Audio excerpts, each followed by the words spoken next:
किसान आज उदयपुर का दौरा करने के दरमियान पीएम मोदी करने वाले हैं। दरअसल जनसभा को संबोधित आज प्रधानमंत्री नरेंद्र मोदी करेंगे। शाम 6 बजे जनसभा को संबोधित किया जाएगा पीएम मोदी के द्वारा। उदयपुर की 8 विधानसभा सीटों पर सीधे समीकरण साधने की कोशिश की जाएगी प्रधानमंत्री नरेंद्र मोदी के द्वारा और साथ ही उसी चुनावी मंच से कार्यकर्ताओं में जोश भी भरा जाएगा। जीत का मंत्र भी उसी चुनावी मंच से दिया जाएगा और उसी चुनावी मंच से विपक्ष पर तमाम तंज भी कसे जाएंगे। तो आज उदयपुर के दौरे पर रहेंगे प्रधानमंत्री नरेंद्र मोदी। आदिवासी वोट बैंक को सीधे इन्फ्लुएंस करने की कोशिश आज उदयपुर के इस चुनावी मंच से की जाएगी और उदयपुर की 8 विधानसभा सीटों पर सीधे समीकरण साधते हुए नजर आएंगे प्रधानमंत्री नरेंद्र मोदी। कि आज राजस्थान में बीजेपी का धुआंधार प्रचार आपको देखने को मिलेगा। बीजेपी खासकर जब कुछ दिन बाकी रह चुके हों विधानसभा चुनाव में, तो बीजेपी जो कि स्ट्रांग मैनेजमेंट के तौर पर जानी जाती है, वो कैसे धुआंधार प्रचार करें ना, तो ज्यादा एक्टिव मोड में आपको बीजेपी नजर आ रही है। इसके पहले भी आपने देखा कि नागौर में गृह मंत्री अमित शाह आए हुए थे और आज उदयपुर में प्रधानमंत्री नरेंद्र मोदी। इस खबर पर हमारे संवाददाता कपिल जुड़े हुए हैं। कपिल, राजस्थान की सियासी रण में प्रधानमंत्री नरेंद्र मोदी का उदयपुर की 8 विधानसभा सीटों पर सीधे समीकरण साधते हुए आज का दौरा कितना महत्वपूर्ण और क्या क्या तैयारियां हैं? बिल्कुल, देखिए, बीजेपी के सबसे बड़े स्टार प्रचारक और प्रधानमंत्री नरेंद्र मोदी चुनावी समर के बीच में आज उदयपुर आ रहे हैं और बलीचा स्थित कृषि मंडी मैदान में प्रधानमंत्री की सभा होगी। हालांकि ये सभा जो है वो शाम को होनी है। ऐसे में बीजेपी के जो बड़े नेता हैं वो भीड़ जुटाने की पूरी कोशिश में जुटे हुए, क्योंकि शाम को भीड़ जुटाना एक बड़ी चुनौती होती है। हालांकि इसके लिए तैयारियां पूरी कर ली गई है। इस सभा की इंपॉर्टेंस की अगर बात करें तो आप देखिए 8 विधानसभा में 5 सीटें ऐसी है जो कि जनजाति वर्ग के लिए रिजर्व है। तो आप ये मानिए कि प्रधानमंत्री अपनी सभा के मार्फत आदिवासी वोट बैंक को साधने की पूरी कोशिश करेंगे और इन 8 विधानसभाओं के ही नहीं बल्कि कोशिश होगी कि इसके अलावा उदयपुर में जो कि 1 दर्जन से ज्यादा विधानसभाएं जनजाति के लिए रिजर्व है, उन सभी तक एक संदेश पहुंचाने की कोशिश की जाएगी। क्योंकि अब वोटिंग में बहुत कम दिन बचे हैं, तो ऐसे में स्टार प्रचारक की कोशिश कर रहे हैं कि एक सभा के मार्फत अपना जो संदेश है वो दूर दूर तक पहुंचाए। दूसरा, प्रधानमंत्री की दौरे की तैयारियों को लेकर जो सभा स्थल है वो अब पूरी तरह से तैयार हो चुका है। सीपी जोशी जो कि बीजेपी के प्रदेश अध्यक्ष हैं, उन्होंने भी कल देर रात सभा स्थल का दौरा किया और जो जिम्मेदारी संभाल रहे पदाधिकारी है उन्हें उचित दिशा निर्देश भी दिए हैं। तो आज शाम को तकरीबन 5 बजे के आसपास प्रधानमंत्री का विशेष विमान डबोक एयरपोर्ट उतरेगा और बताया जा रहा है कि 6 बजे प्रधानमंत्री सभा स्थल पर पहुंच जाएंगे। जी।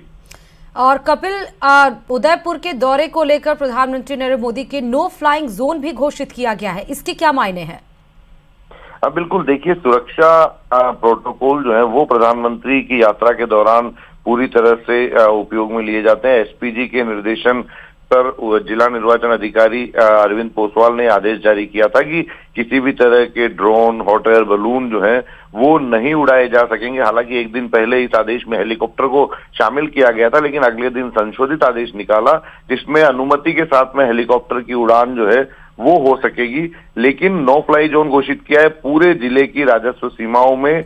आज सुबह 6 बजे से नो फ्लाई जोन शुरू हो चुका है। अगले 24 घंटे तक किसी भी तरह की उड़ान जिसमें हॉट एयर बलून या फिर ड्रोन आदि जो है वो प्रतिबंधित रहेंगे। जी।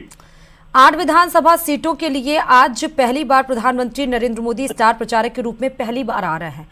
कपिल, आज इस चुनावी मंच से चुनाव जीत के मंत्र को तो फूकने की कोशिश कार्यकर्ताओं में की भी जाएगी, लेकिन आज ये जो दौरा है उदयपुर का वो और किस लिहाज से ज्यादा महत्वपूर्ण हो सकता है विपक्ष के लिहाज से?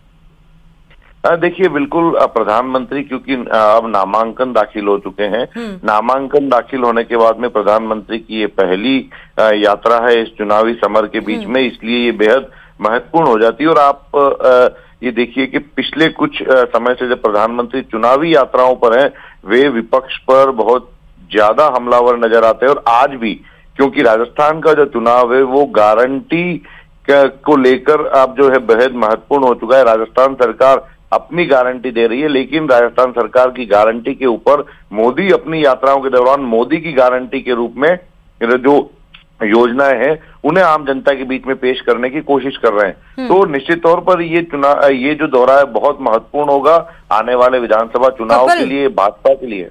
मेवाड़ में बीजेपी वैसे भी मजबूत है और कहा भी जाता है, राजस्थान के इतिहास को देखें कि राजस्थान में सत्ता का रास्ता मेवाड़ से होकर ही गुजरता है। क्या इसीलिए उदयपुर को सबसे पहले सबसे बड़े बीजेपी के स्टार प्रचारक के रूप में चुना गया है? बिल्कुल, देखिए मेवाड़ पर सभी की फोकस जो है वो नजर आता है। चाहे वो मुख्यमंत्री की बात करें तो वे भी लगातार मेवाड़ के दौरे करते रहे हैं पिछले कुछ समय में, और प्रधानमंत्री की भी यात्राएं यहाँ पर हुई है। मेवाड़ पर फोकस इसलिए भी है क्योंकि ये जनजाति वर्ग का क्षेत्र है और हर राजनीतिक पार्टी ये चाहती है कि जनजाति बाहुल्य जो इलाका है वो उनका कोर वोट बैंक हो, क्योंकि ये पहले कांग्रेस का वोट बैंक हुआ करता था, लेकिन कुछ वर्षों में ये वोट बैंक बीजेपी की ओर डाइवर्ट हुआ। तो इस वोट बैंक को बनाए रखने के लिए प्रधानमंत्री नरेंद्र मोदी ने अपनी पहली यात्रा नामांकन के बाद की उदयपुर को चुना है, और यही माना जा रहा है कि जनजाति वर्ग में एक बड़ा संदेश देने की कोशिश प्रधानमंत्री की इस यात्रा के दौरान होगी। कपिल, इसके पहले भी हमने देखा चुनाव जब शुरू होने वाला था, जब तिथि नहीं डिसाइड हुई थी कि कब चुनाव होने वाला है, उदयपुर में राहुल गांधी भी आए हुए थे। आदिवासियों के लिए तमाम उन्होंने वादे किए, तमाम उन्होंने दावे किए, और आज प्रधानमंत्री, क्या आदिवासी के लिए इस चुनावी मंच से प्रधानमंत्री कुछ अलग से दावे और वादे कर सकते हैं? बिल्कुल, देखिए पहले जो प्रधानमंत्री के दौरे हुए या फिर राहुल गांधी की भी आपने जिक्र किया, मुख्यमंत्री भी लगातार यहाँ आ रहे हैं, उनका इस जनजातीय अंचल के इन चुनावी मंच से यही दावे सुनने को मिलते हैं कि वे जनजाति वर्ग के लोगों को वो समाज की मुख्य धारा से बहुत बहुत शुक्रिया कपिल तमाम जानकारी देने के लिए इस खबर पर। तो आपको सीधे बता रहे हैं